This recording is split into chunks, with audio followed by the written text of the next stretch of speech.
Quiero comenzar esta mañana hablando de un edificio asombroso. Estoy seguro que muchos conocen el Burj Khalifa. Es un edificio increíble construido en Dubái.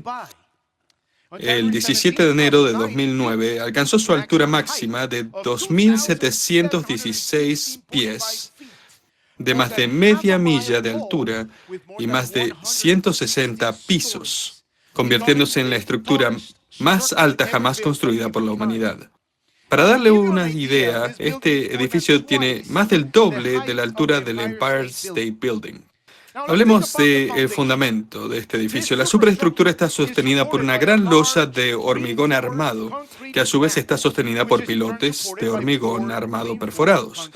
La estera tiene 12 pies de espesor, teniendo más de 440.000 pies cúbicos de hormigón. La base tiene 192 pilotes con un diámetro de casi 5 pies y 141 pies de largo. Representan los pilotes más largos y grandes convencionalmente en la región. Le doy todos estos números para mostrarle cómo la gran base de este edificio garantizó su éxito. Fue la base que permitió a las personas involucradas construir el edificio más alto que la humanidad haya visto. El título de este mensaje esta mañana es "El fundamento garantiza el edificio". Y el texto de las Escrituras que vamos a estudiar hoy trata sobre de un fundamento increíble que garantiza la casa espiritual más maravillosa jamás construida, mucho mejor y superior que el Burj Khalifa o cualquier otra estructura construida por las manos humanas.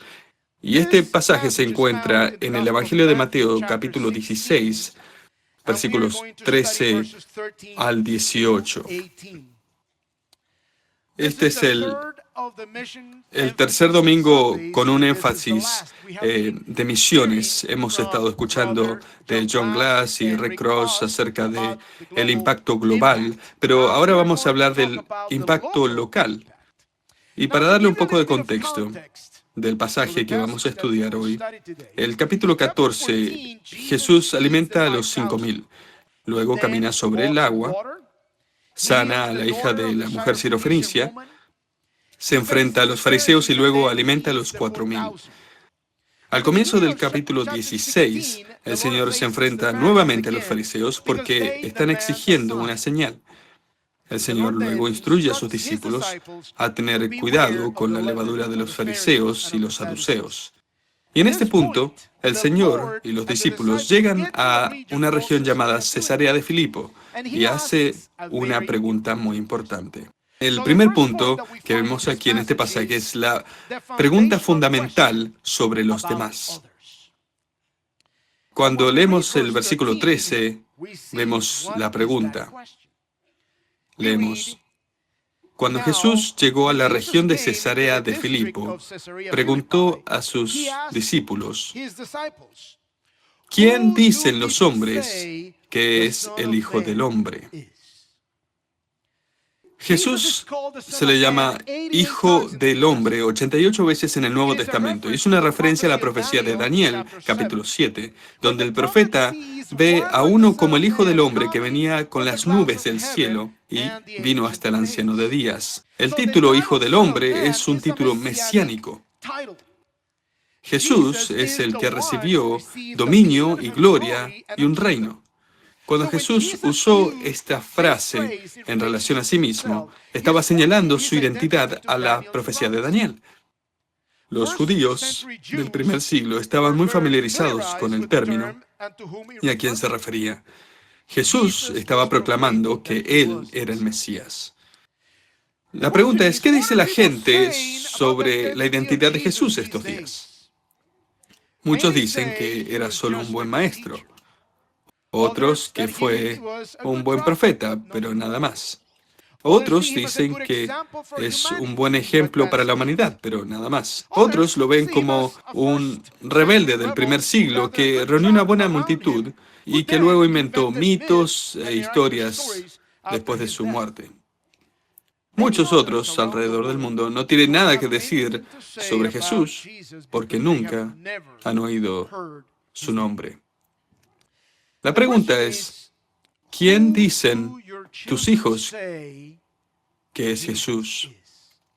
¿Quién dicen tus amigos que es Jesús? ¿Quién dicen tus seres queridos que es Jesús? Leemos en el versículo 14 la respuesta de los discípulos a Jesús. Y dicen, unos dicen Juan el Bautista, otros Elías, pero otros Jeremías o alguno de los profetas. Ahora, veamos por qué tenían esas preguntas. Herodes, el tetrarca, estaba muy confundido y en Mateo 14 dice que él creía que Jesús era la reencarnación de Juan el Bautista, aunque Jesús y Juan el Bautista vivieron juntos. Algunos creían que era Elías, porque Elías fue llevado al cielo por el Señor. Y Malaquías 4:5 dice que el Señor enviaría al profeta Elías antes que viniera el día grande y terrible del Señor. Algunos escritores judíos en el periodo entre los testamentos decían que Israel tenía la expectativa de que el regreso de Elías tendría muchos milagros y señales. Por eso no es de sorprenderse que algunas personas veían a Jesús como el cumplimiento del regreso de Elías. Sin embargo, para Mateo es muy claro que Elías era, de hecho, Juan el Bautista, preparando el camino para el Señor. Otros pensaban que Jesús era Jeremías porque Mateo capítulo 11, Jesús hace algunas profecías que condenan a Corazín, Betsaida y Capernaum, y para algunos las personas de Jesús sonaban como las profecías condenatorias de Jeremías, lo que los llevó a pensar que el Señor era de alguna manera una reencarnación de este profeta. Y otros pensaron, bueno, él es uno de los profetas.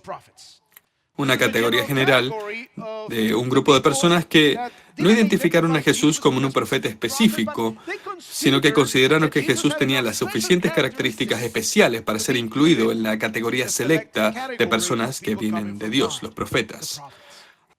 Así que se dieron cuenta de que lo que Jesús hizo y dijo era algo que solo un profeta podía hacer o decir.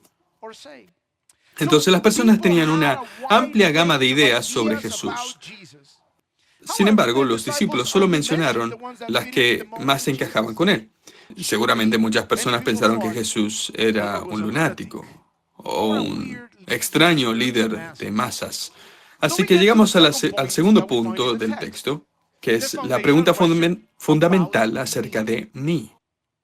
El Señor cambia de hablar de lo que otros dicen acerca de Él, y ahora la pregunta cambia a los discípulos. Veamos el versículo 15. Y Él dice, ¿y ustedes quién dicen que soy yo? Esta es la pregunta más relevante y definitoria de la eternidad que se le puede hacer a un ser humano. Es fundamental para la existencia. ¿Qué dice usted que es Jesús? Así que el Señor lleva la conversación a un nivel completamente diferente. Hablaron sobre lo que la gente decía acerca de Jesús, pero ahora el Señor está interesado en la comprensión de los discípulos. En griego, la oración está escrita de una manera que enfatiza el pronombre de segunda persona plural, ustedes. Es muy personal, ustedes. Y la frase comienza con esta palabra, pero. O sea, pero esto es lo que la gente dice, pero ustedes, hablemos acerca de ustedes. ¿Qué dicen ustedes acerca de mi identidad? Hablemos de ustedes. El Señor cambia de la idea popular general a la comprensión específica y personal que sus discípulos tenían acerca de Él. Llegamos al tercer punto, que es la declaración fundamental acerca de Cristo. Y leemos en el versículo 16. Simón Pedro respondió, tú eres el Cristo, el Hijo de Dios viviente. Ahora la pregunta es, ¿qué significa Cristo? Cuando pensamos en Jesucristo, algunos piensan que Cristo es el apellido de Jesús. pero de hecho es su título. El contexto semántico más amplio del idioma griego, esta palabra se usaba usualmente antes de la venida del Señor Jesucristo para referirse a algo que se frotaba. La palabra Christos traduce la palabra hebrea Mesías, que viene del verbo que significa aplicar un líquido o un aceite. Básicamente significa ungir. Cristo significa ser el ungido. Es básicamente lo que significa la palabra. Así que el término ungido se usaba para referirse a los profetas, a los sacerdotes y aún los reyes. Todos ellos solían ser ungidos con aceite para indicar una especial dedicación al ministerio. En el caso del Mesías, el ungido de Dios, él sería el profeta supremo, el sacerdote supremo y el supremo rey de Israel. Así que la respuesta de Pedro a la pregunta de Jesús implica que este discípulo reconoció que el Señor era el esperado rey de Israel. Esto es tan significativo que esta es la única vez que alguien confiesa que Jesús es el Cristo en todo Evangelio de Mateo. Ahora, él también dice que Jesús es el Hijo del Dios viviente. En el contexto judío del primer siglo, esta expresión era un título divino. Mire lo que dice en Juan 5:18. Dice, por esta causa los judíos aún más procuraban matar a Jesús, porque no solo violaba el día de reposo, sino que también llamaba a Dios su propio Padre, haciéndose igual a Dios. Entonces, el título Hijo de Dios era un título de la divinidad. Y Jesús responde en el versículo 17 de Mateo 16. Después de escuchar lo que dijo Simón Pedro, que era el Cristo, el Hijo de Dios, él dice, bienaventurado eres, Simón, hijo de Jonás, porque esto no te lo reveló carne ni sangre, sino mi Padre que está en los cielos. Este es un texto bastante interesante. Es el único versículo en todo el Nuevo Testamento donde se le llama a Pedro por su nombre completo, Simón, hijo de Jonás.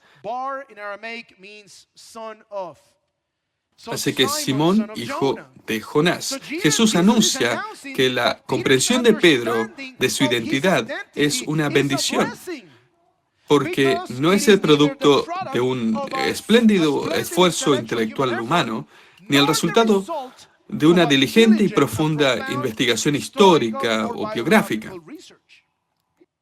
Esta declaración, esta asombrosa comprensión de que Jesús es el Mesías esperado y el Hijo de Dios, no es el resultado de algo aprendido en una conferencia o leyendo un artículo académico.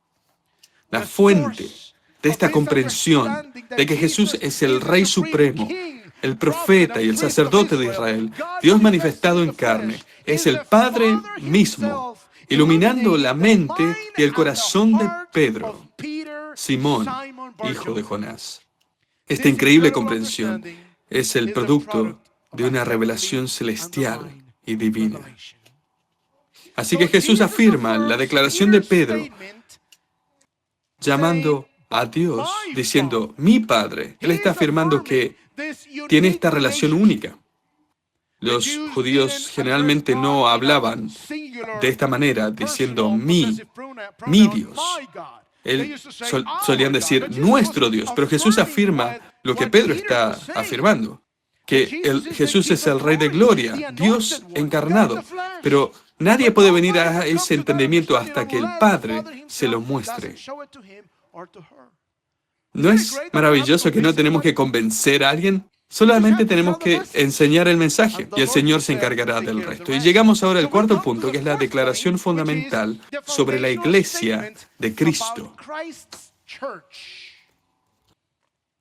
Leemos en Mateo 16, 18. Yo también te digo que tú eres Pedro, y sobre esta roca edificaré mi iglesia, y las puertas del Hades no prevalecerán contra ella. Jesús continúa con una declaración muy interesante. Utilizando el pronombre personal en primera persona, que se usa a menudo para enfatizar, Él está diciendo básicamente, yo, el Mesías, el Rey, yo, el sacerdote, el profeta de Israel, el ungido de Dios, el Hijo de Dios, la manifestación física de Dios, yo te digo a ti. Básicamente Jesús empieza diciendo, Él se pone como el fundamento de lo que está a punto de decir, porque lo que está a punto de decir tiene una importancia eterna. La persona de Cristo mismo es el fundamento de la magnitud de las palabras que está a punto de proclamar. El Rey está por hablar. El esperado Redentor del mundo está a punto de declarar algo de importancia eterna. Y Él dice, les digo, te digo a ti, que tú, Pedro, que acabas de hacer esa declaración tan importante, tú, Simón, hijo de Jonás, tú, que acabas de recibir una revelación de mi Padre sobre mi verdadera identidad, Jesús va a marcar este momento histórico haciendo algo para Pedro, y es cambiar su nombre de Simón a Pedro. Y digo ahora que serás Pedro. De ahora en adelante te llamarán piedra. Ese es el significado de la palabra Petros en griego. Significa una piedra que cabe en tu mano. No era una roca gigante o un peñasco, era simplemente una piedra. Y es interesante notar que hasta este punto en la historia, en el Nuevo Testamento, no hay evidencia de que alguien fuera llamado Pedro. No se encuentra en ningún lado. Si ese es el caso, entonces Jesús estaba llamando a alguien roca por la primera vez. Es extraño. Ahora sería raro llamar a alguien roca. Tenemos a Rocky, pero no tenemos roca. Y Él llama, y Él dice, tú eres Petros. Tú eres esta piedra, una piedra pequeña. Y luego dice, sobre esta roca. Sobre esta roca, Él usa una palabra diferente, una palabra griega diferente que es Petra. Tú eres Petros, y sobre esta Petra. Petro es una palabra masculina, Petra es una palabra femenina. Sintácticamente, gramaticalmente, está hablando de algo diferente. No está diciendo aquí que Pedro es el primer papa. Porque este es el verso que se usa muchas veces para decir que Jesús estaba haciendo Pedro el primer papa. Pero Él no dice, sobre ti, Pedro, voy a hacer mi iglesia y después vamos a tener toda la sucesión apostólica. Él dice, voy a construir en el futuro. Así que, ¿dónde iba a construir Jesús su iglesia? ¿Dónde le iba a edificar? Bueno, Él estaba por edificarla sobre la declaración, la identidad de quién Él era como el Hijo de Dios. El Hijo de Dios, el Cristo, el Mesías, el ungido. Ahora, si Jesús hubiera declarado que Pedro era el primer papa, habría sido claro para todos, que los discípulos habrían entendido claramente, oh, sí, Él es el líder ahora. Pero es interesante que un par de capítulos más adelante, en Mateo 18:1, los discípulos se acercaron a Jesús y dijeron, ¿quién es el mayor en el reino de los cielos? No sabían quién era el mandamás entre ellos. Así que Jesús nunca dijo, Él es el Papa. Él dijo, tú eres una piedra, una piedrita, pero sobre esta roca, y Petra significa una gigante formación o fundamento rocoso. Sobre este fundamento, sobre esta confesión, sobre lo que el Padre mismo ha revelado, voy a edificar mi iglesia. Sobre este fundamento voy a edificar mi iglesia. Pedro, de hecho, lo tenía tan claro que en su primera epístola, capítulo 2, llama a Cristo la piedra angular. Él sabía quién era el fundamento de la iglesia. Y él sabía que no era él. ¿No le gusta eso? Que no es Pedro o ningún otro humano, es Jesucristo. Y dice, voy a edificar mi iglesia. Y esta palabra es interesante, es eclesía, iglesia en español. Para mí era más fácil hablar la clase de griego, porque eclesia, iglesia, muchas palabras en griego se parecen en español. Pero eclesía, antes del cristianismo, era una palabra. Una palabra que significaba básicamente una asamblea, un grupo legislativo en una ciudad, una reunión de personas, una comunidad. Así que lo que Jesús está diciendo es que estaba comenzando una nueva asamblea, un nuevo grupo de personas, un nuevo cuerpo, una nueva comunidad. Y el fundamento de esta nueva asamblea era el entendimiento de que Jesús es el Mesías, el Hijo del Dios viviente. Y luego dice que las puertas del Hades, la palabra aquí es Hades en griego y básicamente es una referencia al reino de la muerte, el lugar de la muerte. Y las puertas en la antigüedad representaban fuerza, seguridad, autoridad para tomar decisiones, porque todas las decisiones se hacían a la puerta de la ciudad. Entonces la frase, las puertas del Hades, señalan que todo el poder de la muerte y el poder de Satanás no pueden vencer, no pueden triunfar o destruir a la iglesia de Jesucristo, porque Él mismo es el fundamento de la iglesia. Amén. Así que universalmente la iglesia de Cristo nunca se exterminará, porque su fundamento garantiza el edificio. La iglesia será atacada y criticada, va a experimentar pecado, divisiones y chismes, pero la edificación de la iglesia está garantizada, aun cuando alguna iglesia local pueda cerrar sus puertas, porque el Rey del universo ha garantizado la edificación de su iglesia. Llegamos al último punto, que es la responsabilidad fundamental de la iglesia de Cristo. Después de todas estas magníficas verdades, la iglesia de Cristo, todos nosotros que hemos creído en Jesús como el Cristo, el Hijo de Dios, tenemos la responsabilidad fundamental y está descrita al final del Evangelio de Mateo.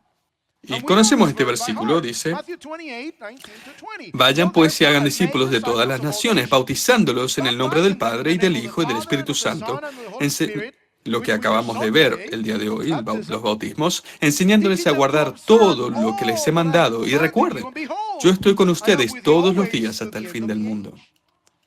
Y sabemos que el verbo principal aquí es hacer discípulos. Los otros tres verbos son ir, bautizar y enseñar. Son cosas que explican cómo debemos hacer discípulos. A veces cuando escuchamos eso y escuchamos ir, pensamos, bueno, es difícil de entender a dónde voy. Vamos a las naciones, pero no me gusta viajar. Bueno, ¿se han dado cuenta de que para nosotros ir realmente significa cruzar la calle? Déjeme decirle a lo que quiero decir. Para nosotros ir significa girar la cabeza hacia un lado o al otro. Lo que quiero decir es que la población de Raleigh ha aumentado de 290,000 en el año 2000 a casi 500,000 en el año 2024. El director ejecutivo de una fundación ha declarado que prevé que la población de la región se va a duplicar para el 2050. Carolina del Norte es uno de los estados de más rápido crecimiento en los Estados Unidos, porque la gente está maravillosa. Amen. Yes. El Triángulo es una de las áreas de más rápido crecimiento en los Estados Unidos. De hecho, Raleigh recientemente fue clasificada entre las mejores ciudades para trabajar en los Estados Unidos. Ha estado entre las 3 mejores ciudades para vivir en los Estados Unidos e incluso en el mundo. Esta área tiene aproximadamente entre 350 y 400.000 personas nacidas en el extranjero. En esta área donde vivimos y trabajamos y donde vamos a comprar, hay entre 100 y 130.000 personas de México. Hay entre 40 y 60.000 personas de Centroamérica, Honduras, El Salvador, Guatemala, etc. Hay entre 5 y 10.000 personas de Sudamérica, incluido Colombia y Venezuela. Hay entre 25 y 35.000 personas de África, entre 12 y 18.000 personas de Europa, entre 30 y 40.000 personas de la India, entre 18 y 25.000 personas de China, 25 a 35.000 personas de otros países asiáticos como Vietnam y las Filipinas. Iglesia, tenemos alrededor nuestro más de 200.000 hispanos. Y los hispanos parecemos como personas de diferentes partes del mundo. Tenemos todo tono y color de piel. Parecemos a personas de África, personas del Medio Oriente. Solo en mi familia. Mi abuela parece que viene de China. Mi abuelo parece que es de India. Mi madre parece que es de las Filipinas. Yo parezco que soy de España. Y mi esposa parece que es de otro planeta, porque es tan hermosa.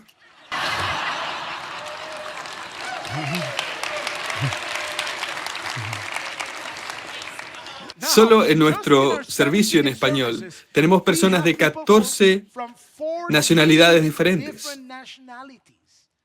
14 países, personas de México, Guatemala, El Salvador, Costa Rica, Colombia, Cuba, República Dominicana, Puerto Rico, Venezuela, Ecuador, Perú, Argentina, incluso España. A eso me refiero cuando digo que solamente tenemos que mirar hacia los lados. Vea las naciones. Bueno, las naciones han venido a nosotros. Tenemos como 100 personas cada semana en nuestra reunión en español. Hoy bautizamos a 13 personas. Vimos su profesión de fe en Cristo como Señor y Salvador. Más del 60% de las personas que vienen a nuestras reuniones son católicas. Iglesia, las naciones han venido a nosotros. El Señor lo ha hecho fácil para nosotros. Para muchas personas, por muchos siglos, ir significaba un gran sacrificio. Ahora, solamente te vamos a Walmart y tenemos a la gente ahí.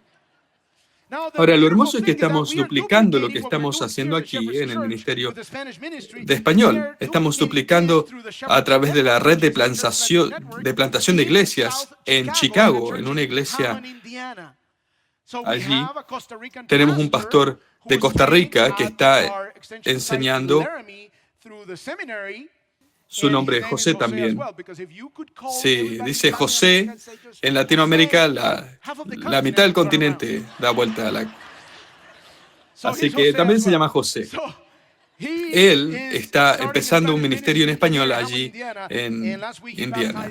Y ya ha bautizado 2 personas. Y como iglesia estamos alcanzando a las naciones. Y qué maravillosa cosa que somos parte. Así que seamos instrumentos del Señor, con diligencia, porque tal como las personas y trabajadores e inversionistas que trabajaron y pusieron su dinero y esfuerzo y tiempo para construir el Burj Khalifa, ¿cuánto más nosotros deberíamos invertir nuestro tiempo, talentos, tesoros en la iglesia de Cristo hasta que todo el mundo escuche? La aplicación es muy fácil.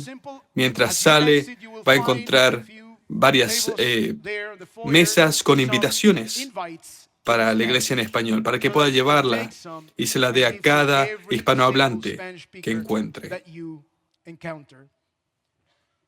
No tienen que predicar el evangelio en español, solamente tráigalos. Y aquí lo hacemos. Es Jesús y Jesús se encargará del resto. Oremos.